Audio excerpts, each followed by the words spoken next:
Antonio da Sangallo the Younger, 1484, 1546. So, what happened here? Yeah, mai aveam un engraving. Now I talk in Romanian, sorry.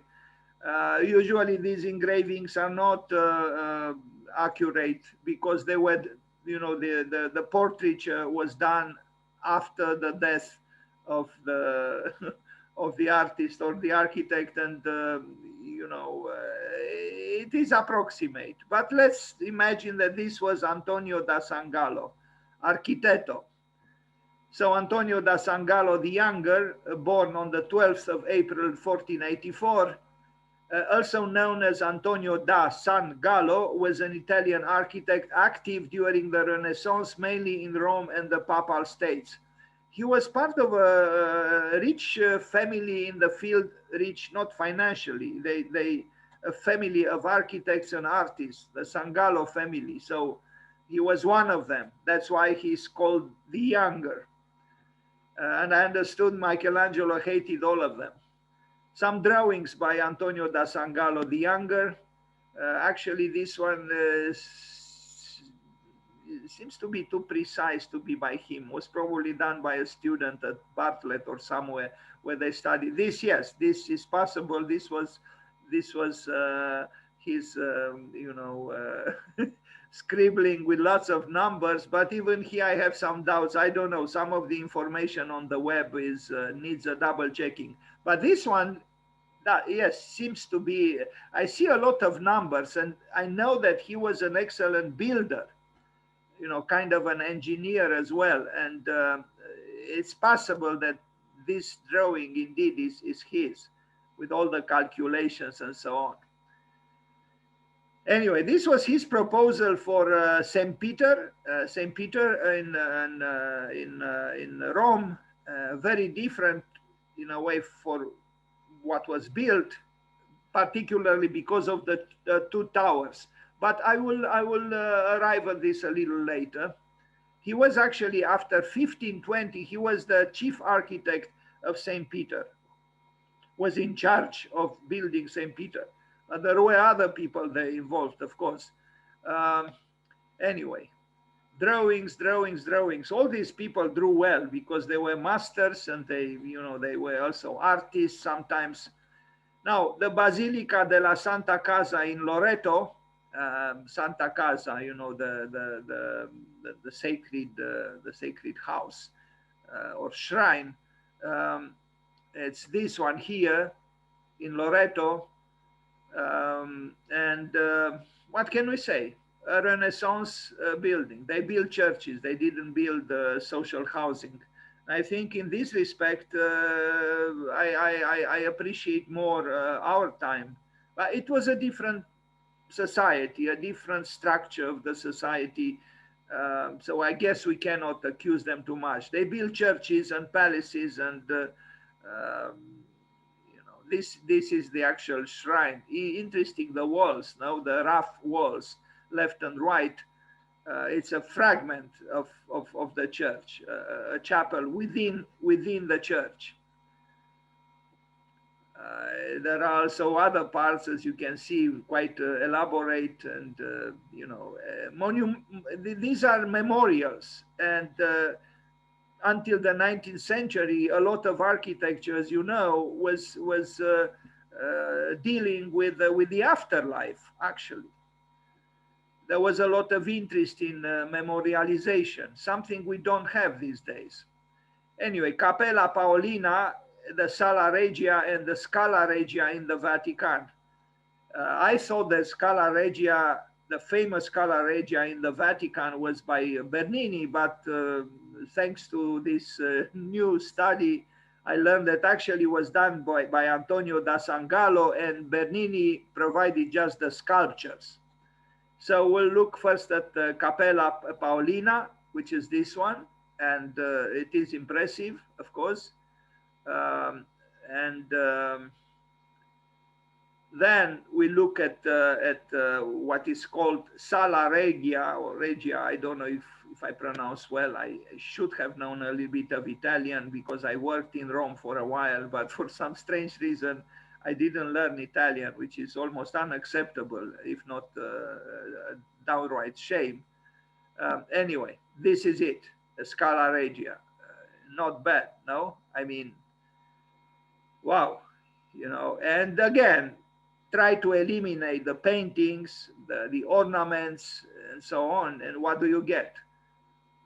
So, coming back to my obsession with the need to bring back art to architecture, can we imagine how this would have been without the participation of the artists?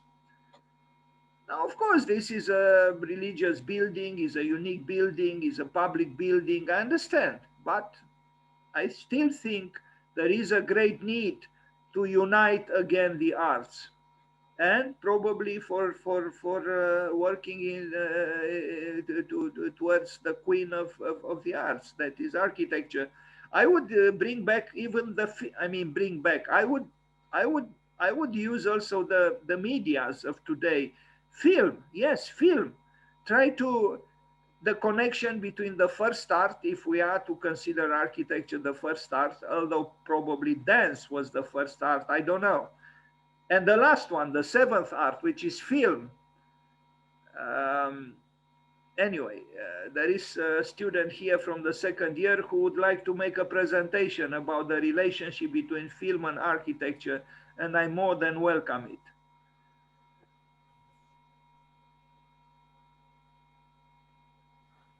Dan, Okay. I have a question.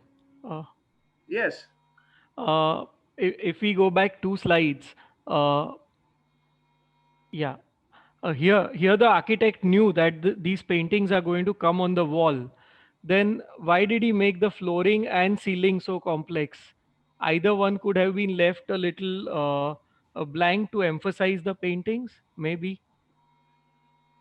I don't know. I mean, I know there is this conception that you know, we have to have whiteness everywhere so the paintings will be seen better. But this is again, we are talking about the unity of the arts. So the painting is not something separate from the room. Why should the room be white and without ornaments and just have the paintings? It's a totality. It's a whole work.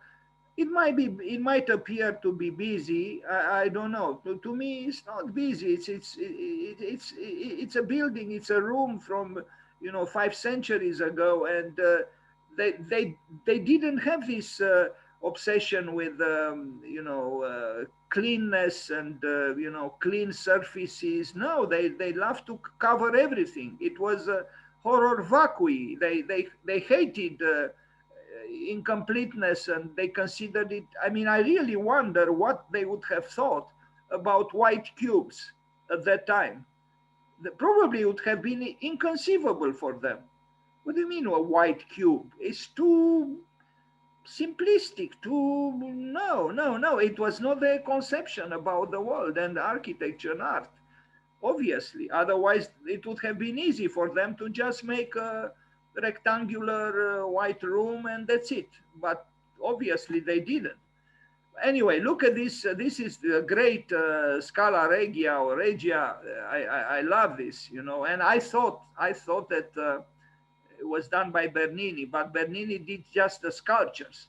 The architecture is by Antonio da Sangallo the Younger. Bravo to him, because it's truly a magnificent and symbolically charged as well. It's almost, you are walking up towards God. Is ascension, and we'll see more pictures. I will come back to them, but I want you to see first the drawings.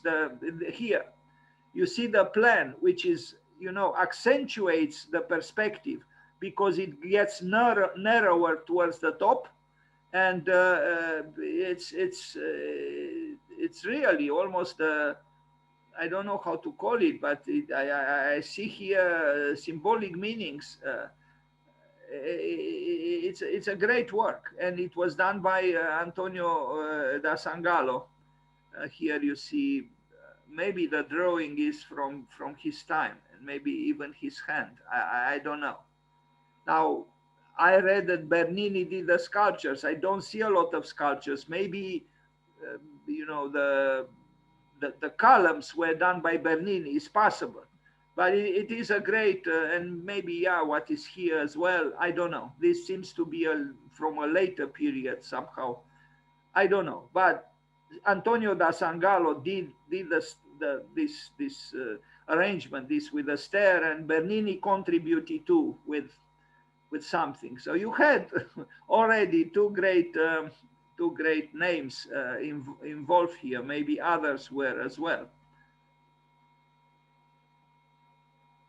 The Vatican, of course. He was friends with Raphael, the great painter and architect. Just mentioning their names and makes me, I don't know, I vibrate to the names, no? Raphael, Michelangelo, Bernini, Antonio da Sangallo. I think this warms up the soul, really, this, in essence, it's beauty. We are talking about beauty. That's what we are talking about.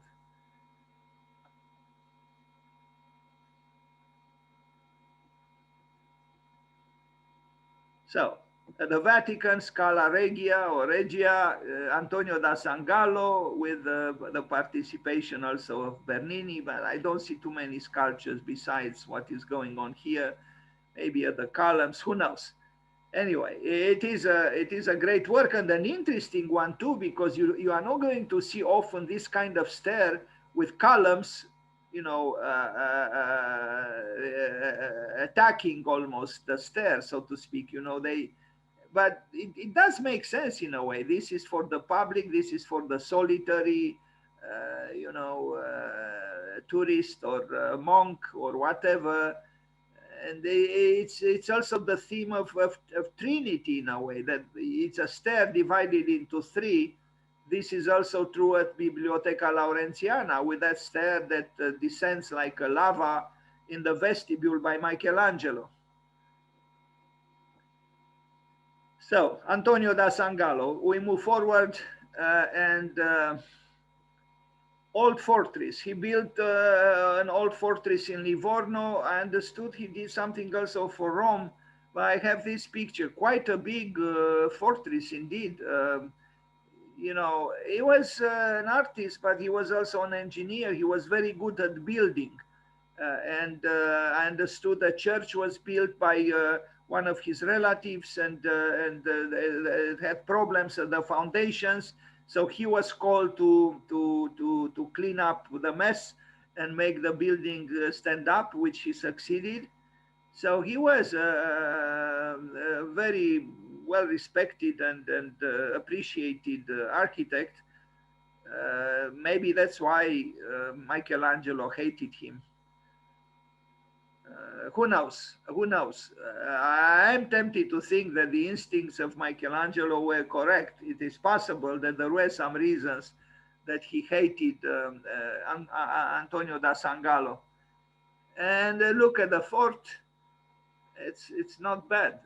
I mean, because you have the water and you have the massive walls, and it's this. I like this conjunction between the solid walls, the massive walls, stability, and then the instability of water, so to speak. So you have both fragility and strength in close proximity. Well, there is obviously some fragility in the walls as well, because attacked by 5 centuries and the elements, rain, water, and so on. Still, this is from the early 16th century. Okay, we go to Palazzo Baldassini in Rome. It's an urban palace, so it's squeezed between other buildings. I don't know. I mean, there are many palaces. In some of them, like the Palazzo Farnese, Michelangelo contributed significantly there. Sometimes it's difficult to know precisely, because there were various architects involved, and some of them great, besides the one that we know of, like in this case, Antonio da Sangallo. This is interesting. This ceiling, you know, it's cryptical. It's almost esoteric. It has no colors. Maybe they didn't yet arrive at applying the color, but the images are, to me, they are cryptical. I don't know what they mean, but it's so they are almost like Egyptian hieroglyphs. Very interesting.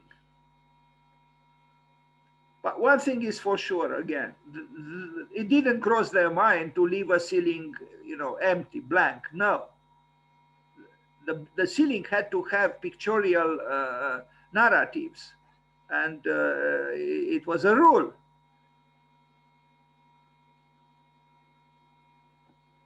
Now, Palazzo del Governatore, I don't know if it was demolished in 1936. I think I have one image with this, and it was a drawing which probably was done later. It was demolished. I mean, why would you demolish a building from the early 16th century? I don't know, but anyway, Palazzo Farnese. This is a very famous work, and is famous because it is an important palazzo in Rome, but also because besides the fact that he did the initial design, Michelangelo also had a role, and I will say a few things about this as well. Apparently, Michelangelo did this very powerful corniche, and he worked on the third floor. The work was begun on the designs, and I think is the embassy of France now in Palazzo Farnese in Rome. The building was begun based on the designs of Sangallo, da Sangallo, Antonio, because there are others, the younger. Apparently also Michelangelo had a role also in the courtyard. So, you know, the work was not done by a single person, but in this case, he began it. He began the project.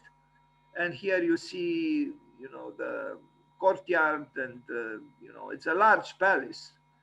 And I think France had a good taste, renting this famous building in Rome for their embassy.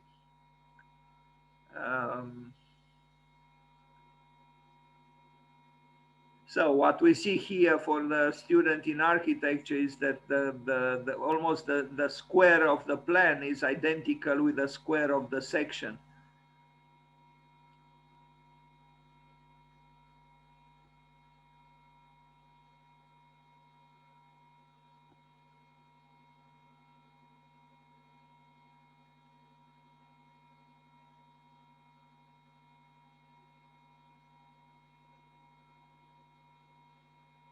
Palazzo Farnese, and it's true. I mean, here you see the resolute drama at the top of the building, which indeed has to do with Michelangelo's, you know,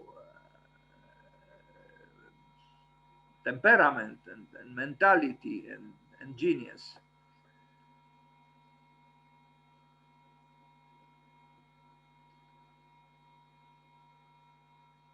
So if you visit Rome after the pandemic, maybe you will not forget to take a look at Palazzo Farnese. Now, Palazzo Sacchetti, designed by Sangallo for himself.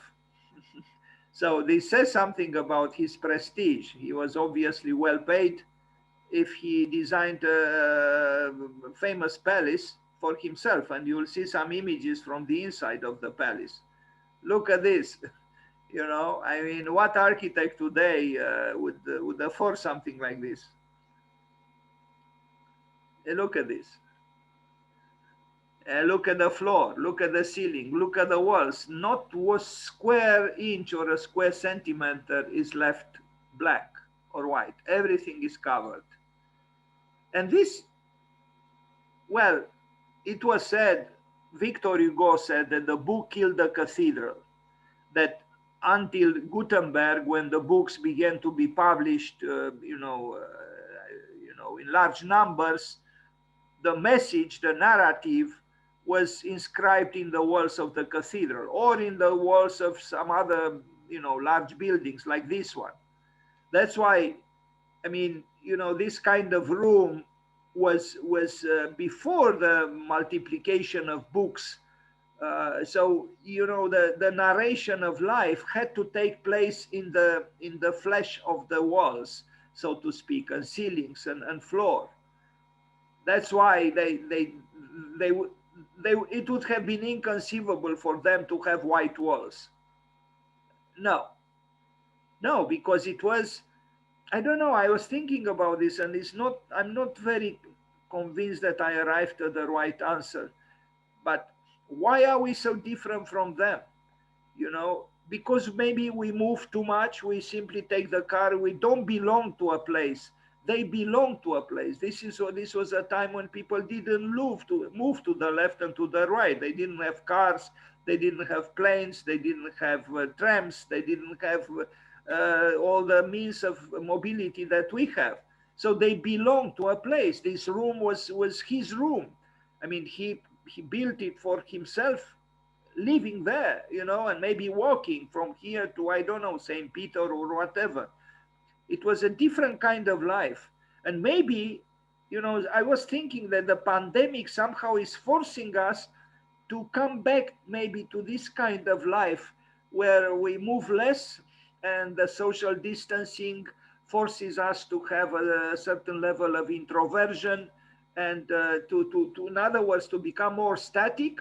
But this static side would be compensated by an amplification of imaginative or imagistic work, like here. I don't know. Maybe yes, the facade is not. But I don't know when this was drawn. It's possible it was drawn later, and it doesn't show the materiality of the facade. It's just some lines. In reality, it's not like this. It's almost like this because it's gray, and I don't know when this picture is from. Yes, towards the outside is rather it's rather stern as opposed to the inside, and this is the plan. Now, to have such a palace for yourself in Rome is not a little thing. Via Giulia. Antonio da Sangallo was not the most modest man in the world if he imagined this building to be for himself. He even has a gallery there, and Cortile and Jesus. He probably would have felt suffocated to live in a garçoniera, in a studio in Titan.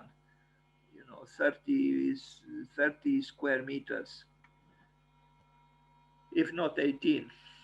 Okay, we move forward. So what can we say? I mean, we are dealing with a successful architect who afforded beauty, afforded complexity. I mean, just to do this floor today would cost a fortune. Just the floor in stone. We are talking about stone, not linoleum.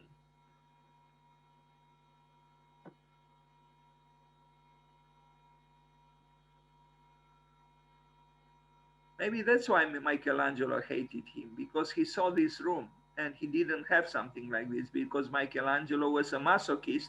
He made a lot of money himself, but he didn't build for himself such splendors, or they don't exist any longer. Now, this is a very interesting work. It's a well, and it's more like an engineering, but it's very, very impressive. St. Patrick's Well in Orvieto. Towards the outside is just this thing, look at the scale. If you contemplate the size of two human beings there, but look how it looks inside, and it's very, very deep, with a stair around it. I don't know exactly what its function was, but I like what I see. It's true. I mean, it's construction, it's utilitarian construction, but it's very impressive through its architectural power. I don't mind at all it is not adorned with ornaments or decorations. This was not the place for something like this, and it's fine. Antonio da Sangallo in Orvieto. And look at the section. My God, this is deep indeed. If it was be like this, it didn't look so deep somehow in the pictures. But this is the drawing I found of the this. It is. I mean, look, it's quite deep. It's called an engineering marvel. Santa Maria di Loreto in Rome, a church, and apparently it's not far away from Trajan's column, the column that depicts the war between the Dacians and the Romans, that the Romans won, but it was a battle that consumed a lot the energies of the empire, and that's why they commemorated this war so emphatically. So this is the church by Antonio da Sangallo, even with some Baroque elements, you know, it's almost going beyond the Renaissance. Uh, a square base, and then, of course, the culmination with a dome. This is the column here, so it's in the proximity of the column.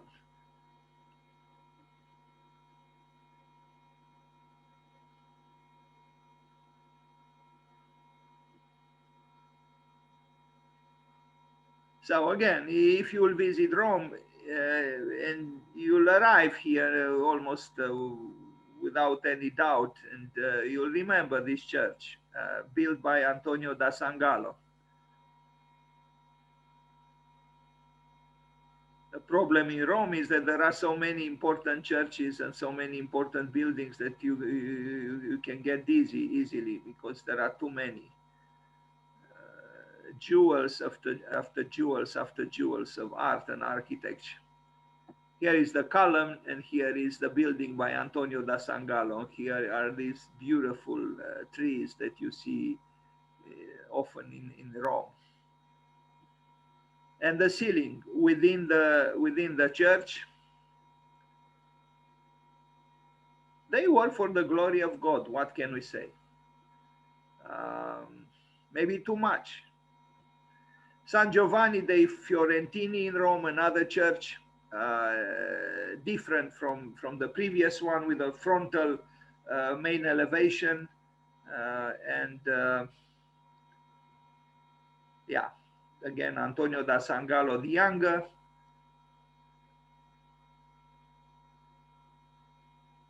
Maybe you know, Frank Lloyd Wright hated the Renaissance, the European Renaissance, but I suspect also that Frank Lloyd Wright hated sometimes what he loved, because he was envious.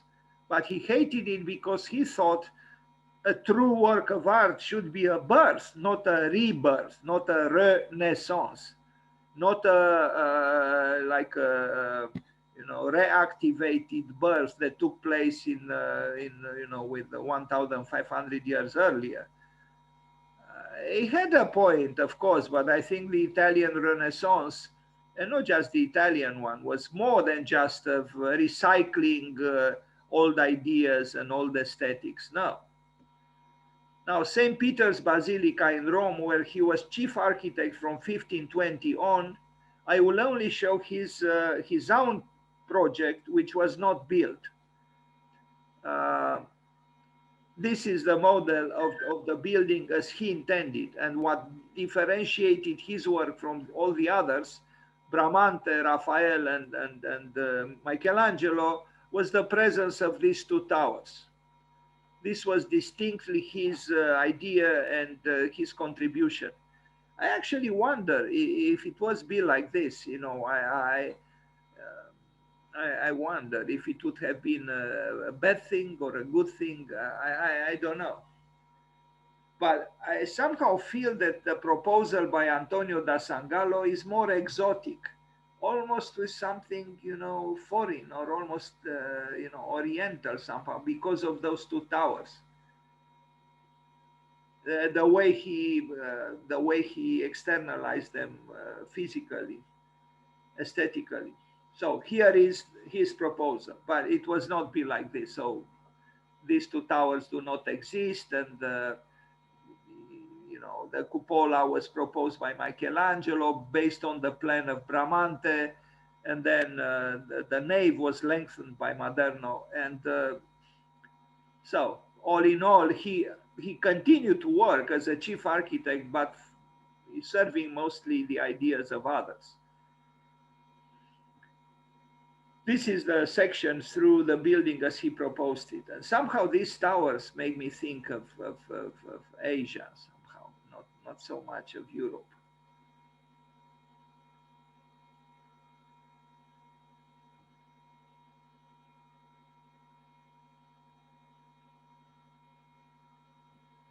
Villa Madama in Rome. I am approaching the end of this presentation. It should have been more ample, but maybe next year if I'll continue to do this.